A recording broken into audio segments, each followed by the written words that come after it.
Puji Tuhan, saudara, kita bisa di rumahnya dengan sama-sama untuk beribadah. Mari kita siapkan hati dan pikiran kita. Kita akan lagu pujian kita penyertaan Tuhan.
Mari kita bangkit berdiri, kita angkat lagu suci kedua kita, Anggur Bara Tercurah.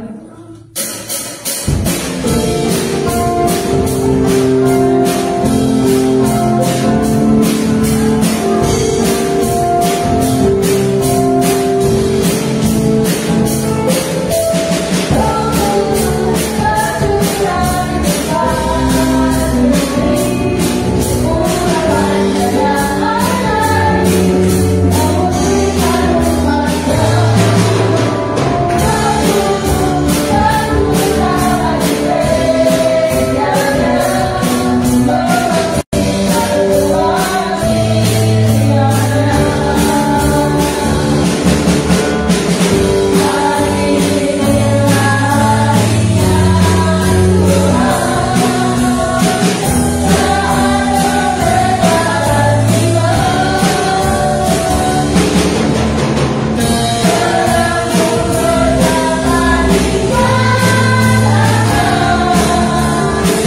jika tidak ada, kita akan memberikan persembahan yang terbaik untuk Tuhan.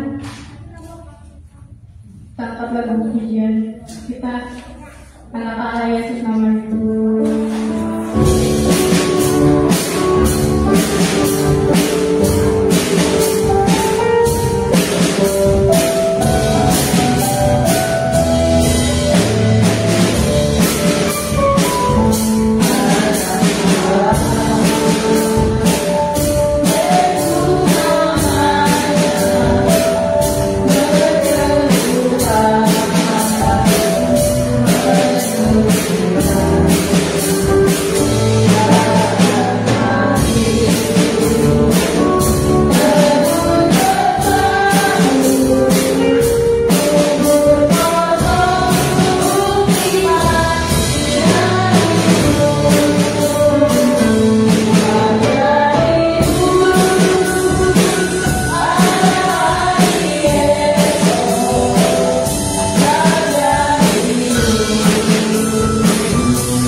Tuhan Yesus, kembalikan Bapak.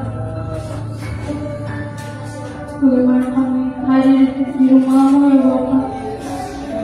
Banyak sedikitnya Tuhan, satu dua orang Tuhan meyakinkan hadir di tempat ini ya Bapak. Kau tutup bungkus Tuhan ibadah kami ini ya Bapak. Dan tangan-Mu Tuhan, ampuni juga Tuhan segala dosa pelanggaran kami ya Bapak, yang kami sengaja atau tidak sengaja Tuhan. Ampuni Tuhan, mungkin kami membuat hati-Mu kecewa Tuhan, marah sedih ya Bapak. Kau ampuni ya Bapak.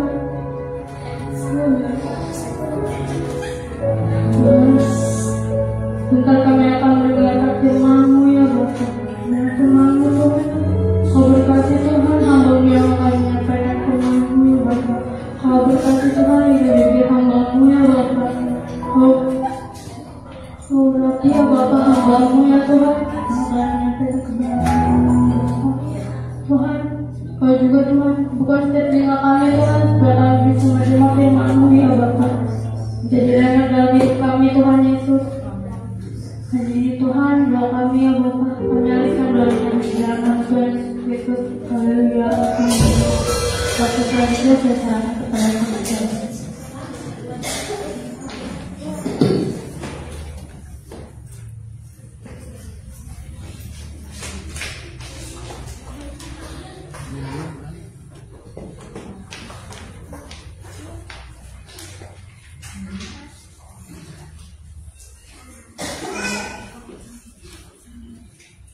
Shalom, selamat sore. Amin. Tuhan. Haleluya. Haleluya. Sukacita ada? Amin. Ada bersyukur.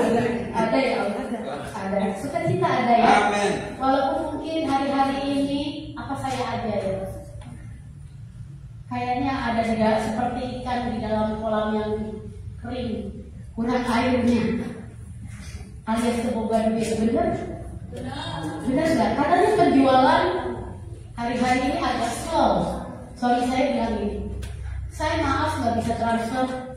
Kenapa minta maaf? Penjualan slow. Kenapa? Sepanjang 3 hari ini tidak ada pengiriman barang. Berarti restoran juga slow. Saya bilang puji Tuhan. Amin.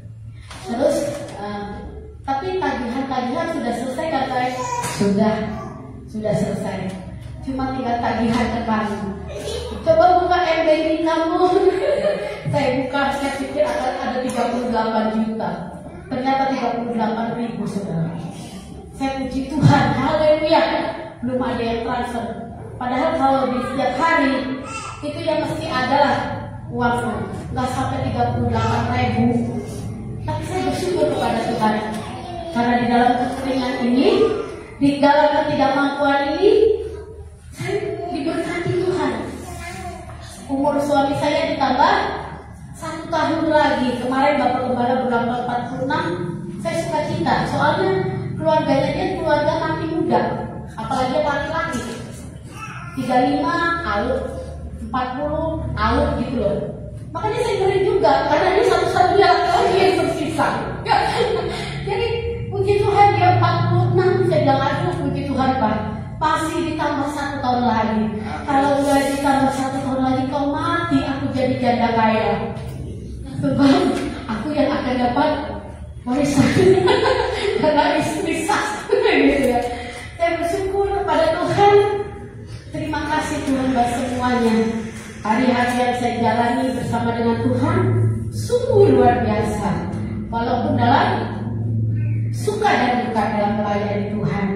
Hari ini saya mau buka satu kisah, mungkin tidak enak dibaca, apalagi kalau dirasakan, yaitu dibully. Siapa yang pernah dibully? Ini banyak banget ya. Apa yang membuat kalian dibully? Apa dibully? Dibully apa itu? Diejek, dipukul.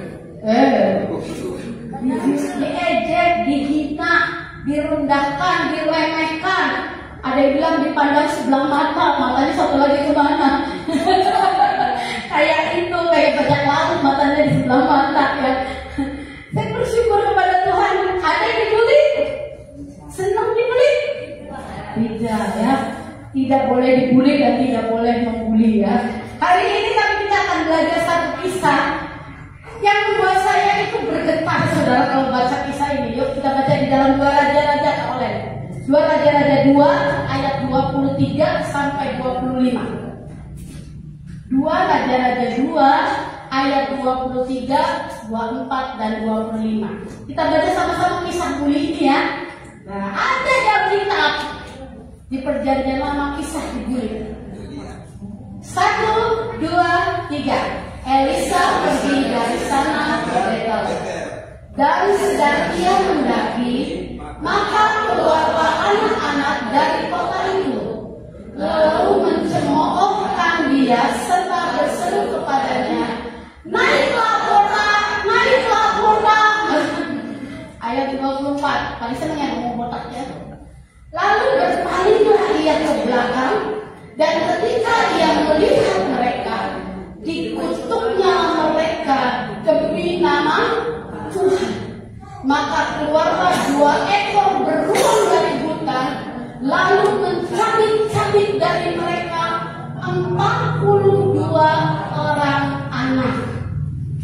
Dari sana pergilah Elisa ke Gunung Karmel, dan dari sana kembalilah Elisa ke Samaria. Amin. Pelayanan Elisa adalah pelayanan Nabi Samaria. Secara historis, kisah ini adalah karya Deuteronomus, menulis kitab Ulangan sampai Raja-Raja abad ke-7 sebelum Masehi. Jadi ini adalah karya Deuteronomus menulis kitab-kitab kembali sejarah-sejarah, cerita-cerita di dalam Alkitab, yaitu dari Ulangan sampai Raja-Raja, ditulis pada abad ke-7 sebelum Masehi. Latar belakangnya adalah latar belakang kehancuran kerajaan Israel di sebelah utara. Kerajaan Israel di sebelah utara. Kalau kita tadi dapat di Maranatha Group itu tentang Korea Utara, ya serem ya, korup ya, Korea Utara serem. Kita lihat orang Kristen kayak gimana sengsaranya mereka diperlakukan demikian rupa oleh Korea Utara. Tetapi di Korea Selatan bahagia, banyak artis-artisnya, gereja terbesar di Asia ada di Korea Selatan. Pastor yang terkenal adalah Paul Cho Yonggi. Wah, luar biasa pelayanannya, ribuan orang datang beribadah di Korea Selatan, dan Korea Selatan menjadi negara yang bebas, negara yang maju, negara yang merdeka, negara yang hebat dengan segala apa yang mereka miliki. Walaupun cuma terbagi 2, Korea Utara dan Korea Selatan. Hal ini terjadi juga di waktu kerajaan Israel. 10 suku bangsa Israel ada di dalam bagian utara, dan 2 suku bangsa Israel ada di bagian selatan. Pusat penyembahan dari Korea lagi ya. Israel di bagian selatan adalah Yerusalem. Tetapi pusat penyembahan di daerah kerajaan Israel bagian utara yang 10 suku tadi adalah Betel. Arti kata Betel adalah rumah Tuhan. Rumah siapa? Rumah Tuhan. House of God. Rumah Tuhan keren. Tapi terjadi satu pelanggaran di daerah Betel, di kota Betel itu adalah apa? Rumah Tuhan dijadikan rumah penyembahan berhala. Ketika kisah ini dituliskan di ayat yang kedua, 3 lagi Kak, kita baca ada anak-anak yang dari Betel itu berteriak mencemoohkan, membuli Nabi Tuhan yang bernama Elisa. Bukan Elisa. Nggak usah tambah bet ya. Elisa doang. Elisa top, Elisa titik ya, jangan Elizabeth pergi ke sana, jangan ya, Elisa. Nah, kalau kita baca di dalam 2 Raja-Raja pasal 2 coba, ayat yang ke-9, kita akan lihat seorang sosok Nabi Elisa yang dibully, yang dicemooh, yang diremehkan, yang dapat perlakuan tidak baik. Coba ya kita baca 2 Raja-Raja pasal yang ke-9, ya 2 Raja-Raja 2 ayat 9. Dan sesudah mereka sampai di seberang, berkatalah Elia. Elia ini nabi seniornya Elisa. Jadi Elia punya pengerja namanya Elisa. Dan sesudah mereka sampai di seberang, berkatalah Elia kepada Elisa, mintalah apa yang hendak kau lakukan kepadamu sebelum aku terangkat daripadamu. Jawab Elisa, biarlah kiranya aku mendapat 2 bagian dari rohmu. Jadi ketika Elia mau naik ke surga, karena Elia tidak mengalami kematian, dia seperti Henok, diangkat hidup-hidup ke surga. Dia diangkat hidup-hidup ke surga. Ini ada, ini nyata, ini kisah nyata, bukan dongeng, bukan juga mitos. Elia naik ke surga, dan hal itu diberitahukan kepada Elisa muridnya atau pengerjanya. Ayat yang ke-10, coba kita lihat ya situ. Berkatalah Elia, yang kau minta itu adalah sukar. Tetapi jika engkau dapat melihat aku terangkat daripadamu, akan terjadi padamu seperti yang demikian, dan jika tidak akan terjadi. Jadi waktu Nabi Elia ingin naik ke surga, Elisa minta 2 bagian dari rohnya Elia, roh Nabi. Saudara, apakah ini bisa diminta? Kenabian hamba Tuhan itu diurapi langsung dari Tuhan dan dipilih langsung oleh Tuhan. Berbagai cara manusia membolak-balikkan lari dari panggilan Tuhan akan kembali kepada panggilan Tuhan. Jadi saudara, ada kuasa yang Tuhan kerjakan dalam hidup saya dan saudara. Ketika kita lari dari panggilan Tuhan, tetap ada panggilan itu dalam hidup kita. Tergantung kita merespon atau tidak merespon. Saudara, waktu itu dia minta sesuatu yang tidak mungkin. Gak mungkin Elisa, itu perkenanan Tuhan, itu hadiah dari Tuhan, itu anugerah dari Tuhan. Engkau tidak bisa minta rohku. Ayat ke-11, ya, terjadi apa? Dan mereka berjalan terus sambil berkata-kata, tiba-tiba datanglah kereta api dengan kuda berapi memisahkan keduanya. Lalu naiklah Elia ke surga dalam angin badai. Ayat 12. Ketika Elisa melihat itu, maka berteriaklah ia, Bapakku, kereta Israel dan orang-orangnya yang berkuda. Kemudian tidak dilihat lagi, lalu direnggut-nya pakaiannya dan dikoyakannya menjadi 2 koyakan. Ayat 13. Biar saudara jelas ya. Sesudah itu dipungutnya jubah Elia yang telah terjatuh, lalu ia berjalan hendak pulang dan berdiri di tepi sungai Yordan. Bapak Ibu dikasih Tuhan, ketika Elisa mendapat panggilan Tuhan untuk menjadi seorang nabi, dia bertekad kuat untuk mendapatkan 2 bagian roh daripada Elia, dan dia tetap setia menantikan sampai Elia naik. Dia rebut jubah Elia yang dikatakannya. Apa yang terjadi saudaraku? Apa yang terjadi? 2 roh itu menjadi bagian Elisa. Di situ terjadi bahwa Allah memilih sebagai nabi yang baru menggantikan Elia. Kisah ini menerap di dalam hati saya. Kisah ini masuk dalam pikiran saya. Kisah ini merenggut di dalam jiwa saya. Ketika saya dipanggil untuk ditabiskan menjadi gembala di sini, saudara tahu, saya nggak bawa baju putih, suami saya nggak bawa jas. Siapa yang mau tahu kalau kami yang akan ditabiskan? Dan siapa yang berharap papi kami akan cepat meninggal, terus kami gantikan gitu? Enggak, saudara. Saya cuma bawa kaos, bawa celana pendek, saudara. Bawa celana panjang, juga celana panjang yang bukan celana panjang yang setelan sama jas, bukan.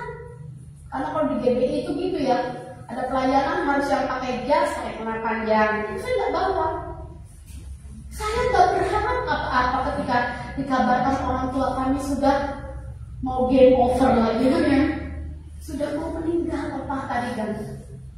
Waktu itu saya bingung.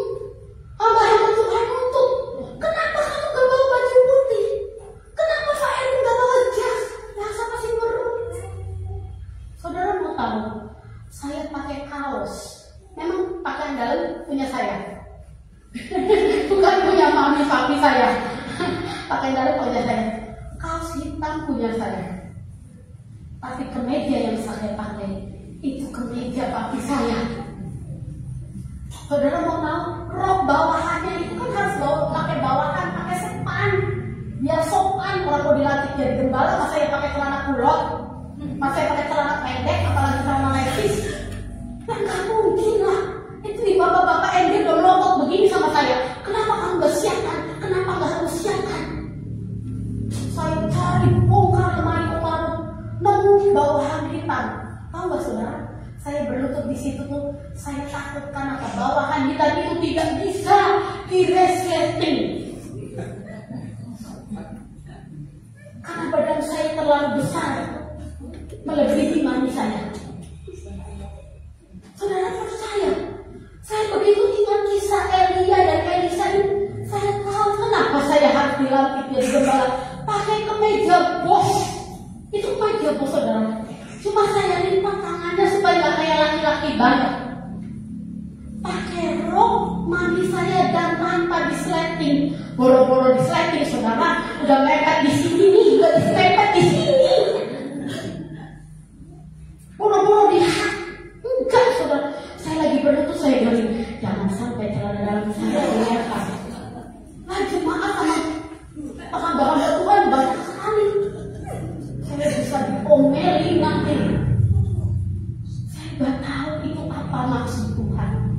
Tapi yang jelas saya pakai kemeja papi saya dan pakai rok bawahan mami saya. Apakah itu dua rok yang saya minta? Saya nggak tahu. Pokoknya kejadiannya bisa sampai begitu. Saudara, begitu sampai di depan seperti dilantik jadi gembala, saya gemetar Tuhan.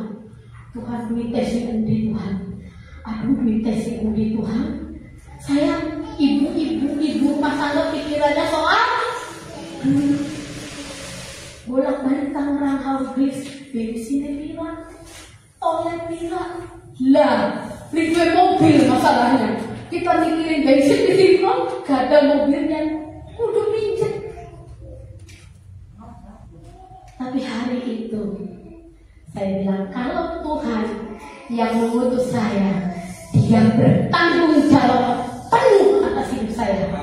Saya gak mau separuh, saya gak mau seperempat, saya mau Tuhan bertanggung jawab hidup saya penuh melimpah, gemuk, utuh.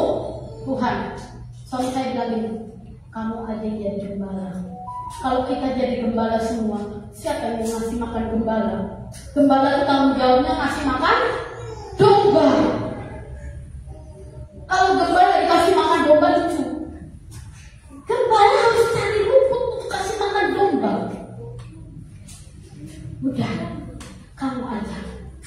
Gak tau suami saya pakai jasnya siapa, gak tau punya jasnya Denny, gak tau jasnya Yusak, gak tau jasnya Papi Tarian. Pokoknya dia serba salah. Celananya kegedean sama dia ditali pakai sabuk. Kita nggak persiapan untuk dilatih jadi gembala. Panggilan itu tidak pernah hilang. Sampai saya bersumpah, Tuhan, tetapkan saya di dalam panggilan-Mu. Pokoknya saya nggak mau tahu Tuhan. Setiap tahun harus ada penyerahan anak. Setiap tahun harus ada baptisan air. Dan setiap tahun harus ada pemberkatan nikah di gereja ini. Itu adalah tanda kalau saya masih dipakai dari gembala di tempat ini. Kalau enggak, saya baik Tuhan. Tapi Tuhan tetapkan setiap tahun. Ada, saudara. Ada penyerahan anak. Ada baptisan air. Enggak tahu orang dari mana minta diberkati. Setelah itu bilang melayang. Tapi ada. Yang penting ada. Saya bilang Tuhan, tanda gereja yang bertumbuh di dalam gereja itu ada penyerahan anak. Tanda orang gereja yang bertumbuh di dalam gereja itu ada pemberkatan nikah. Tanda gereja bertumbuh ada baptisan air. Kalau gereja sepi berarti gereja kuburan. Tidak ada pertumbuhan. Dan itu janji saya sama Tuhan. Kalau tidak ada Tuhan, tahun 2024 ini tidak ada penyerahan anak. Saya amin Tuhan kami sini. Tidak ada baptisan air, saya amin Tuhan kami sini. Saya anak-anak sama Tuhan, Tuhan tahu nih. Tuhan dengar omongan saya benar-benar ngomong sama Tuhan. Gak bisa Tuhan.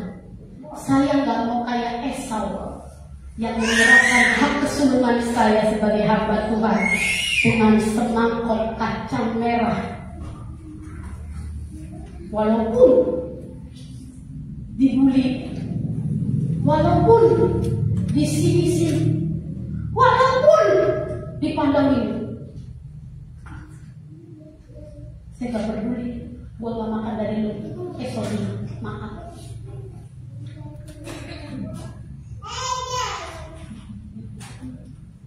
Ketika Elia mendapat 2 bagian roh daripada Elisa mendapat 2 bagian roh dari Elia, dia memantapkan hati untuk melayani Tuhan. Dia gebuk itu sungai Yordan dan terbelah menjadi 2, dia berjalan di atasnya. Waktu datang Elia yang begitu pulang Elisa yang amin. Panggilan Tuhan itu nyata bagi seorang hamba Tuhan. Akhirnya dari kisah ini ada satu kisah lagi. Waktu Elisa memberikan satu kebaikan dengan mukjizatnya, yaitu apa? Dia menyehatkan sungai di Yeriko.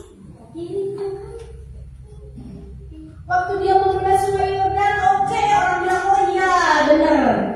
Lu benar, Tuhan pakai itu jadi nabi. Yang kedua, dia menyehatkan sungai di Yeriko supaya apa? Tidak terjadi keguguran anak-anak. Sungai itu tidak lagi menjadi pahit. Tetapi setelah pelayanan yang kedua itu, dia pergi ke Betel. Apa yang terjadi? 2 Raja-Raja 2 ayat 23. Elisa naik ke Betel. Sedang dia mendaki, berarti naik tinggi ya. Keluarlah anak-anak. Anak-anak di sini kalau di bahasa aslinya saya pelajari itu adalah narar.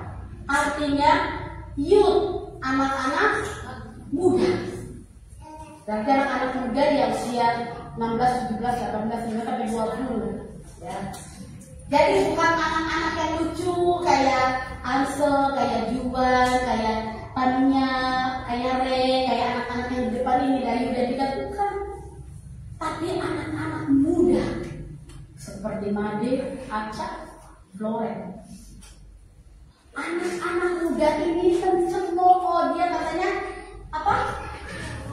Naiklah botak, naiklah botak. Sejarah menulis bahwa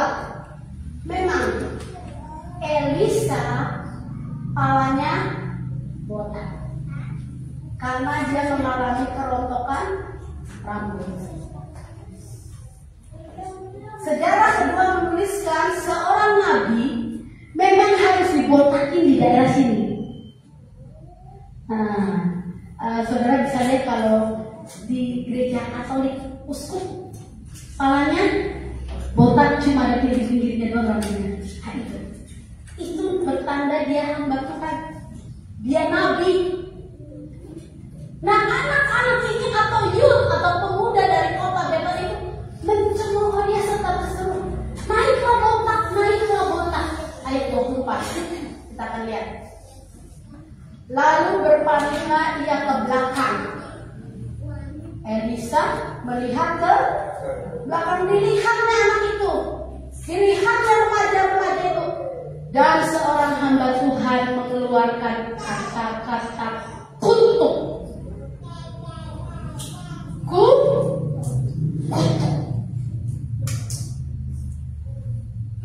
Dikutuknya mereka demi nama Tuhan. Kalau saudara baca ini, keterlaluan hamba Tuhan ini. Masa ya dibilang gendut aja ya dikutuk. Kalau saya berjalan mas, gendut gitu, kira-kira saya mau nggak? Enggak, saya jogetin. Saya sih gendut, tapi saya cantik. Jadi dong gitu dong. Daripada dihina orang, mendingan menghibur diri. Gendut. Saya memang gendut, tapi suami saya ganteng. Saya suka bilang sama anak muda, gak usah deh digat ketat-ketat, nanti punya suami jelek juga. Buat apa? Mendingan besok gendut suaminya ganteng. Daripada ini sakit mah, gara-gara dia cantik, dia dapet suami ganteng. Kalau udah mepet mah dapetnya jelek juga. Jatuh cinta tuh nggak bisa dipilih. Tapi saya berkata begitu. Tapi sebenarnya Elisa bukan marah karena dia dibilang botak, tapi dia dibilang naiklah botak.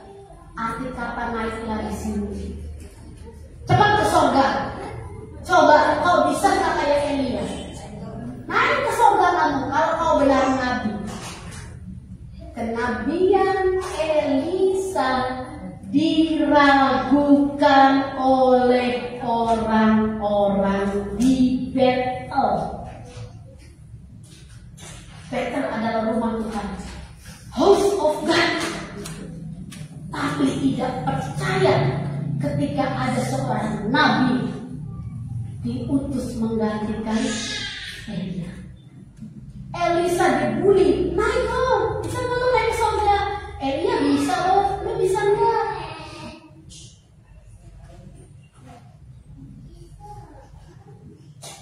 Tanggung jawab seorang hamba Tuhan besar. Saya katakan tanggung jawab hamba Tuhan besar. Jiwa-jiwa kalian tetap terpaku di pundak saya. Saudara bisa senang lupa saya, kalau susah ingat saya. Ya enggak? Tetapi saya senang susah ingat saudara. Amin. Senang susah saya tuh kayak jadwal sensus kalau berdoa. Mulai dari ujung sampai saudaranya enggak ke gereja sini juga didoakan. Soalnya apa? Kalau ada saudaranya yang sakit, jemaat saya juga menderita, ya enggak? Anaknya di luar kota, di ujung pulau, sama di ujung pulau, tetap saya doakan. Kenapa? Kalau anaknya sakit, jemaat di sini juga sedih. Anaknya sakit. Sensus kalah, tukang sensus. Tukang sensus nggak sampai ini tanggal lahirnya, nggak sampai ini jam lahirnya, nggak sampai ini nama Cinanya siapa, nama Indonesianya siapa. Ini Bu Gembala nih, kepalanya botak. Ingat siapa.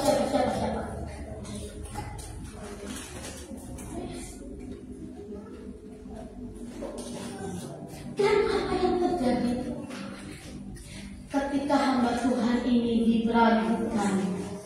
Tuhan berkenan.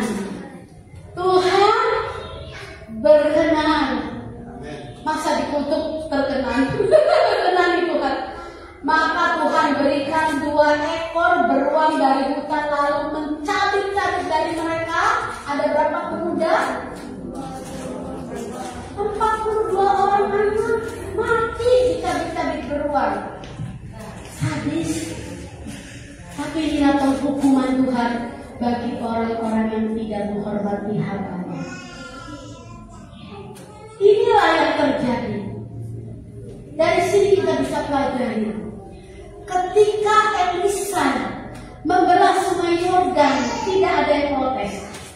Ketika Elisa memulihkan, menyehatkan, menyucikan sungai di Yeriko, tidak ada yang protes. Ada respon dari orang-orang sekitarnya tentang kebaikan yang dibuat Elisa. Tetapi sebelahnya ada respon dari yang tidak suka Elisa menggantikan Elia. Lucu ya? Lucu. Jadi respon kita mendatangkan berkat kita loh. Kita merespon baik, yang baik datang kepada kita. Tapi ketika kita merespon hal-hal yang buruk, yang buruk juga datang atas kita. Terserah kita mau pilih yang mana. Apalagi soal tentang hamba Tuhan. Apalagi soal hamba Tuhan. Karena di perjanjian lama ya, raja, rasul atau nabi, imam itu diurapi oleh Tuhan. Di perjanjian baru ditambah dua lagi jawatan, guru atau pengajar dan gembala sidang. Jadi ada 5 jabatan di dalam gereja yang diurapi oleh Tuhan. Teologi yang kita ambil saat ini, besar teologinya adalah Tuhan marah ketika umat Tuhan atau jemaat Tuhan tidak menghormati, tidak menghargai, meremehkan utusan Tuhan, memasa bodohkan utusan Tuhan. Saya suka berpikir, apa saya salah kalau habis ceramah ustadz atau ustadzah selesai dia ceramah, jemaahnya datang nggak ke dia? Datang sambil cium tangan. Tapi di gereja, bubar gereja, ada yang salaman sama gembalanya sedikit. Gak tahu mau dikejar apanya di sana. Saya itu sampai bingung. Ini jemaah ini tadi hadir kok gak salaman sama saya? Apa itu saudara? Salaman gak salaman tidak mempengaruhi keselamatan. Kau itu kan manusia, iya betul. Tapi saya hamba Tuhan. Datang kelihatan muka, pulang kelihatan punggung. Itulah etika di dalam gereja. Kalau balik wis baik, makan kok enak baik. Terus balik wis baik. Saya bingung. Ini etikanya di mana? Hamba Tuhan gak butuh apa-apa. Disalamin. Selamat hari Minggu Pak Gembala. Selamat hari Minggu Bu Gembala. Apa saya harus tunggu di sana di luar? Kalau begitu nanti saya minta bantu gua di sana sekalian kopi dan jagurannya. Selesai Bapak terima kasih, saya duduk di sana. Saya terima salaman dan cinta. Saudara, kadang-kadang jemaat di tempat ini suka gak ada etikanya. Pergi aja. Pergi terus. Kemana belum gak tahu. Padahal saya selalu ngajarin sopan santun etika. Kemana saya pergi, saya pamit loh sama jemaat. Padahal jemaat gak diminta ongkos kan? Ada yang diminta oleh-oleh. Saya pulang kampung ke Tangerang ke rumah mertua saya. Bawain oleh-oleh itu buat mertua saya. Tapi kalau jemaat gak pernah pamit sama gembalanya, terlalu.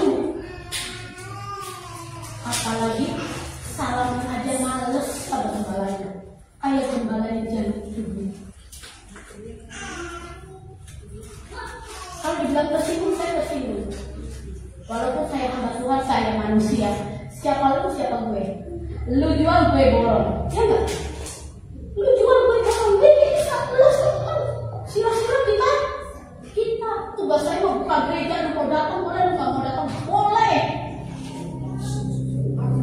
pikirin.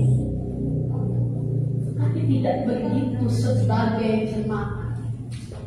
Tahu porsinya di mana engkau datang. Tahu porsinya di mana engkau duduk.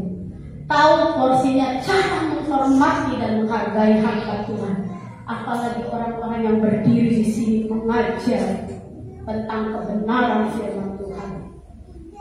Jiwa saudara tertanggung di atas pundak saya. Benar-benar. Raja Daud, kita baca ya di dalam Mazmur 105 ayat 15 tentang Raja Daud. Yang punya handphone boleh baca di dalam Mazmur 105 ayat 15.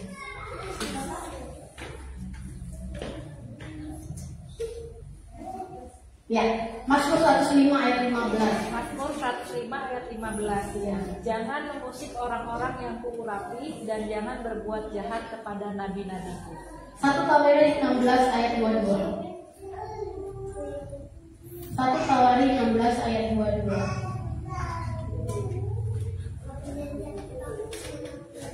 Tawarikh 16 16 ayat 22. Jangan mengusik orang-orang yang kuurapi dan jangan berbuat jahat terhadap nabi-nabiku. Dengar firman Tuhan hari ini. Kalau engkau mau berumur,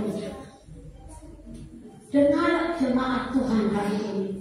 Saya bukan minta apa-apa sama jemaat, hanya rasa hormat, rasa dihargai sebagai hamba Tuhan, sebagai pelayan Tuhan di tempat ini.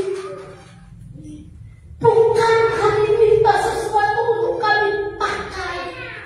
Tidak. Hargai kami walaupun usia kami mungkin lebih muda dibanding saudara. Tapi urapan itu turun atas kami. Daud seorang raja tidak berani mengusik Saul walaupun Saul berbuat jahat terhadap Daud. Aku tidak mau mengusik orang yang diurapi Tuhan.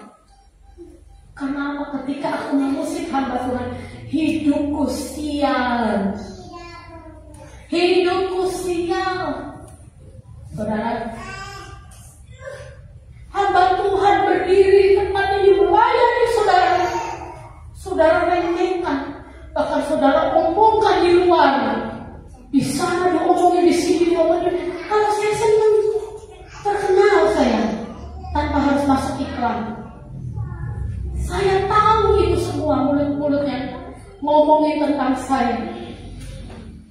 Saya ada di sini karena tugas dari Tuhan.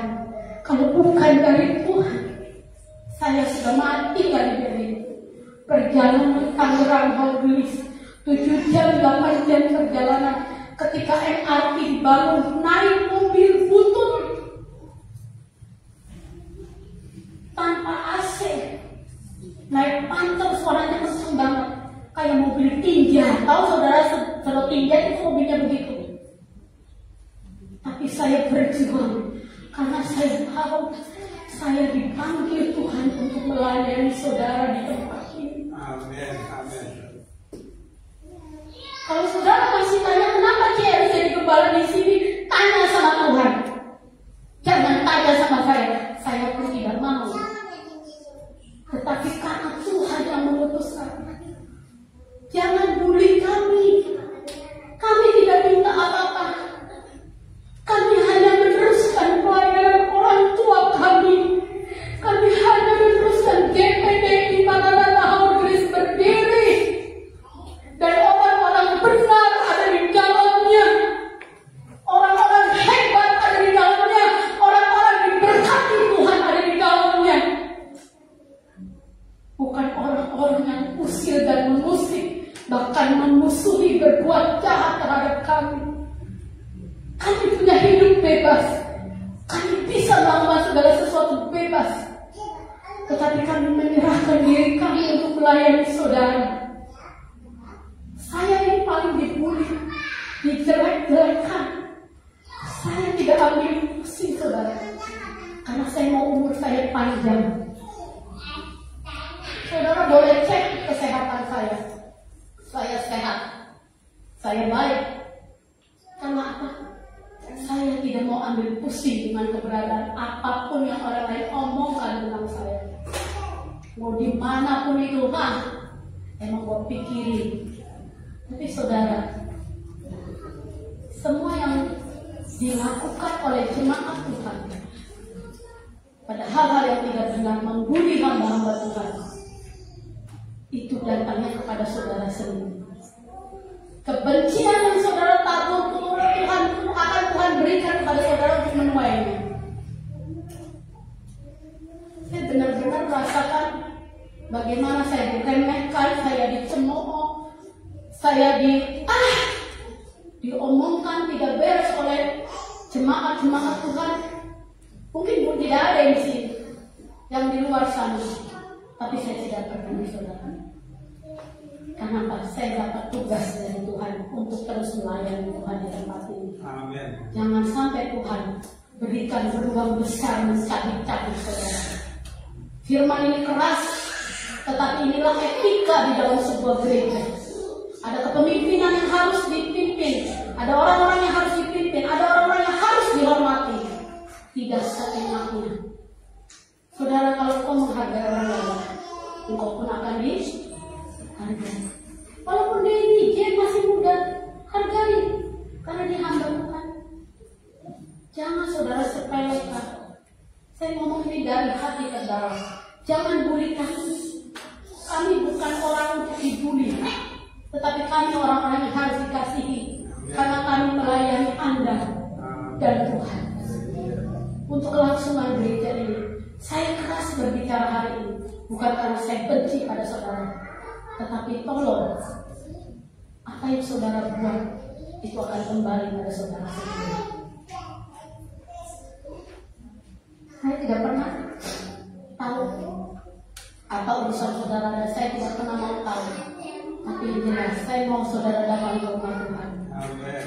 Datang dengan segala apa yang saudara berikan kepada Tuhan. Pulang membawa berkat-berkat yang berlimpah. Tuhan mau itu dari hidup kita. Ibrani 13 ayat 17. Ibrani 13 ayat 17.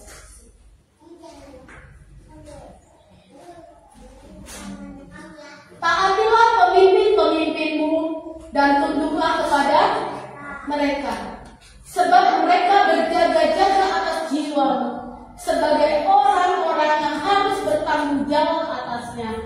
Dengan jalan itu mereka melakukannya dengan gembira, bukan dengan keluh kesah, sebab hal itu tidak membawa keuntungan bagi. Kau tidak dapat untung, tapi dapat sial. Saya pernah marah sama jemaat di tempat ini. Lu berani musuhin hamba Tuhan, hidup lu sial. Saya terus terang ngomong sama seorang bapak, dan benar hidupnya sial. Kenapa? Dia tidak punya pekerjaan sampai sekarang. Dia tidak bisa menjadi suami yang bertanggung jawab, dan dia tidak dihargai oleh siapapun. Karena apa? Dia memusuhi hamba Tuhan. Amin. Amin. Saudara tahu itu semua. Jangan membuli kami hamba Tuhan. Hidup kami untuk saudara. Hidup kami untuk Tuhan. Hidup kami untuk gereja di tempat ini. Hargailah kami sebagaimana orang-orang yang menghargai saudara. Mari kita bangkit berdiri. Saya undang Sina dan pemain musik untuk naikkan pujian. Tak akan pernah kusesali. Mari anak-anak Tuhan, jemaat-jemaat Tuhan, kita hidup bersama dengan Tuhan. Hidup benar, hidup taat dalam segala firman Tuhan.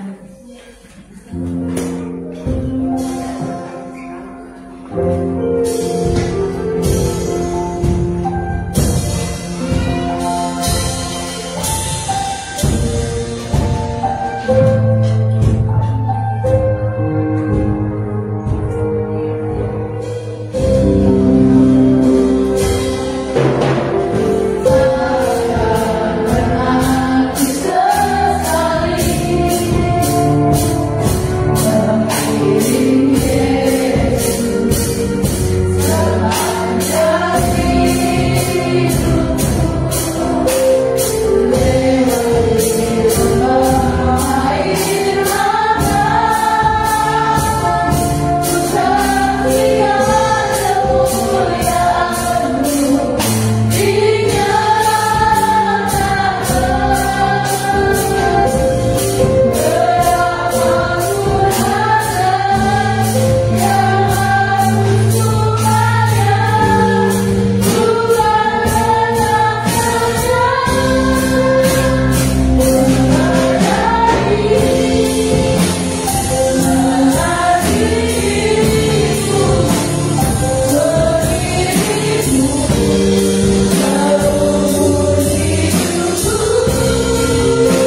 firman Tuhan yang sudah dibentangkan.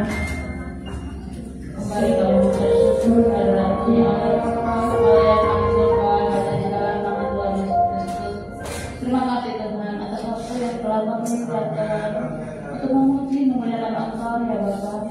Kami dengan dari Tuhan mendengarkan sebagian daripada firman-Mu ya Bapa.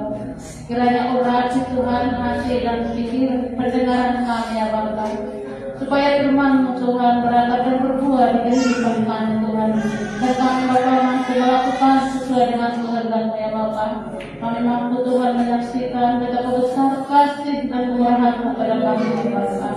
Engkau mampukan kami Tuhan untuk mengarungi badai kehidupan ya Bapa. Dan dari Bapa kami Bapa berada di tempat Bapa kami berada di tempat minoritas Tuhan. Demi situasi Tuhan, anak-anak kami Bapa maupun Bapa di sekolah Tuhan. Jangan biarkan kami Tuhan dalam kelemahan kami Tuhan dibuli.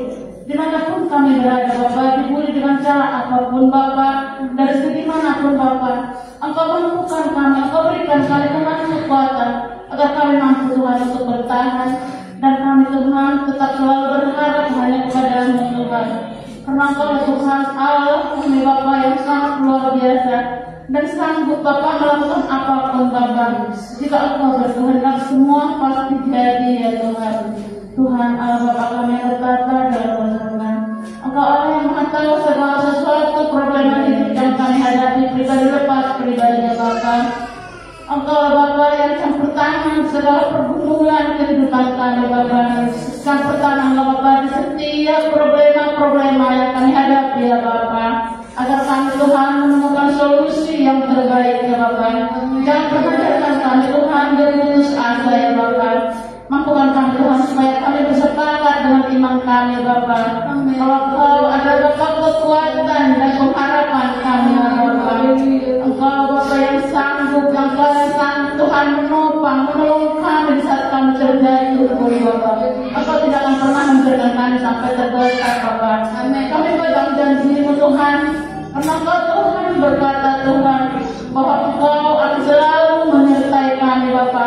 Walaupun kami tidak selalu hidup, tetapi Engkau selalu ada bersama kami. Dimanapun kami Tuhan berada Bapa. Di setiap saat, di setiap langkah kami sertai ya Bapa. Dan pada sore hari ini Tuhan, kami serahkan Bapa seluruh jiwa dan raga kami ke dalam tangan-Mu Tuhan. Engkau Bapa yang menyertai kami, yang melindungi kami Tuhan. Dan di dalam menjelang malam, saat malam Tuhan saat tidur kami, Engkau yang menjaga kami Tuhan. Luputkan kami Tuhan dari dahsyatnya malam ya Bapa. Hindarkan kami Tuhan dari segala penyakit wabah apa yang dalam jalan Tuhan yang menghampiri kami Tuhan. Engkau bungkus kami Tuhan dengan kasih-Mu. Sembunyikan kami Bapa di balik salib-Mu Bapa. Engkau Bapa yang punya kuasa atas seluruh kehidupan kami. Dan kami akan berserah Tuhan, kami serahkan Bapa seluruh jiwa dan raga kami dalam tangan Tuhan ya Bapa. Tuhan, Tuhan kalau kami pulang dari tempat ini Tuhan, Engkau lah Tuhan yang menyertai kami Bapa di perjalanan kami. Tiba-tiba Tuhan ke tempat ke rumah kami masing-masing untuk bertemu keluarga dengan satu dengan yang lain. Demi juga Tuhan seluruh keluarga pastoral di tempat ini Tuhan. Engkau berikan Tuhan penghiburan dan kasih. Engkau berikan Bapa sukacita yang luar biasa daripada-Mu. Luar biasa Tuhan, sukacita yang berlimpah ruah daripada-Mu dan berkat-berkat-Mu Tuhan. Tuhan ampuni Tuhan segala dosa yang kami lakukan, supaya jangan terhalang Tuhan segala berkat dan kasih kemurahan-Mu yang kami terima Tuhan. Di dalam nama Anak Tuhan Yesus Kristus kami mengucap syukur. Haleluya, haleluya, amin. Sebelum kami pulang Tuhan, kami mau makan Tuhan, sucikan kuduskan makanan kami, mendatangkan kesehatan kekuatan bagi tubuh jasmani kami untuk melayani-Mu, memberkati hamba-hamba-Mu umat besar dan juga keluarga kami, supaya mereka mendapatkan makanan yang baik dan mereka diberkati Tuhan. Tuhan memberkati Engkau dan melindungi Engkau. Tuhan menyinari Engkau dengan wajah-Nya dan memberi Engkau kasih karunia. Tuhan menghadapkan wajah-Nya kepadamu dan memberi Engkau damai sejahtera. Jemaat yang dikasih Tuhan, pulanglah engkau dalam persekutuan dalam kasih Allah Bapa, Anak yang tunggal Tuhan Yesus Kristus. Roh Kudus menyertai kita sampai Maranatha. Tuhan Yesus memberkati kita semua. Yang percaya katakan amin.